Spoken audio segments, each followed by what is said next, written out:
Welcome to Buffalo Mafia Football Talk. I am your host, Tommy.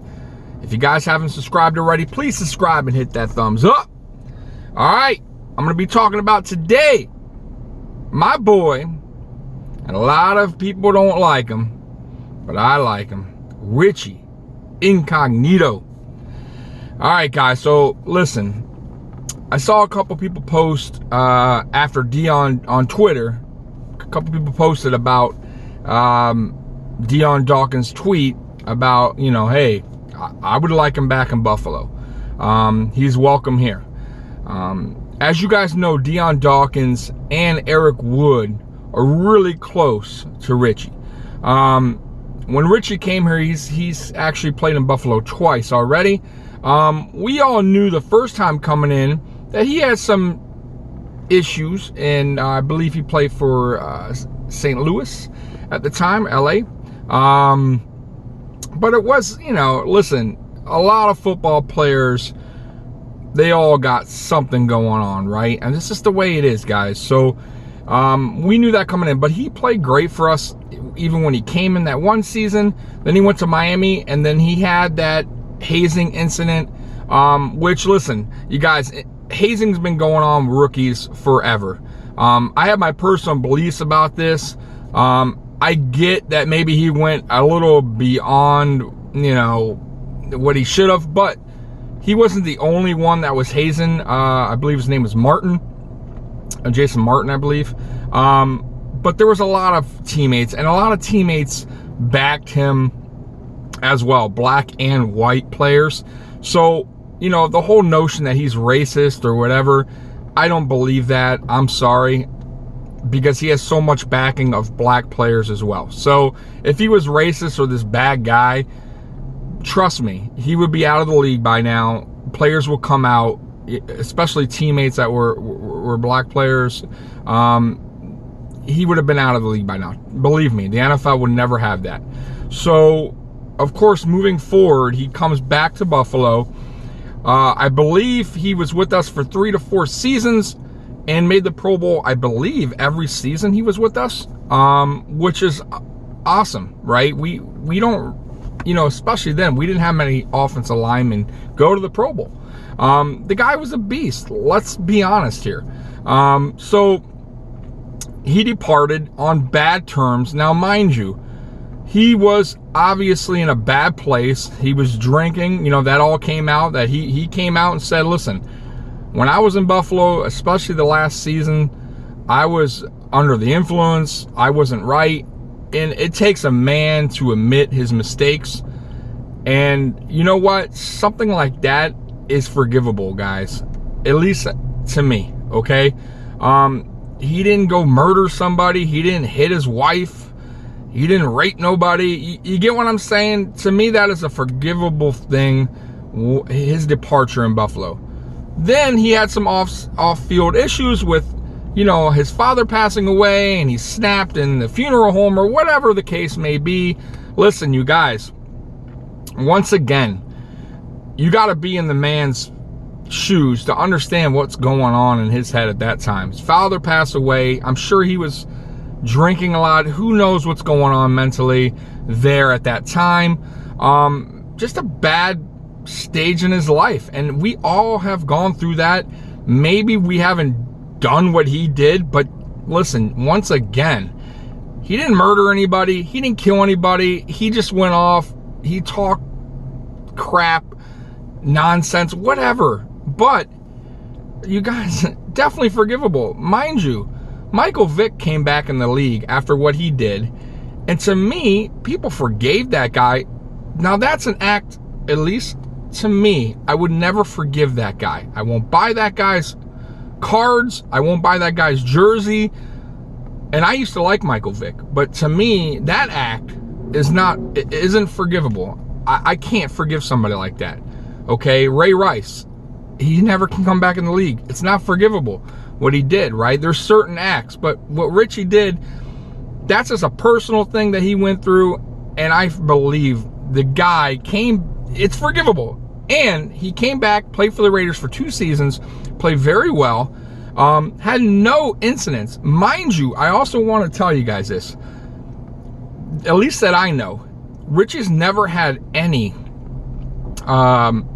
issues when he was with the team, meaning locker room issues, right? I never heard any player ever come out, right, and say, man, Richie was a bad guy, bad teammate. Matter of fact, when he left Buffalo, Shady McCoy, tweeted out that he's going to miss him. He was his favorite player to play with. As you know, Deion Dawkins, Eric Wood. These are all guys that were very good players for us that, you can believe their word when they say this guy's a good guy. He was a great teammate.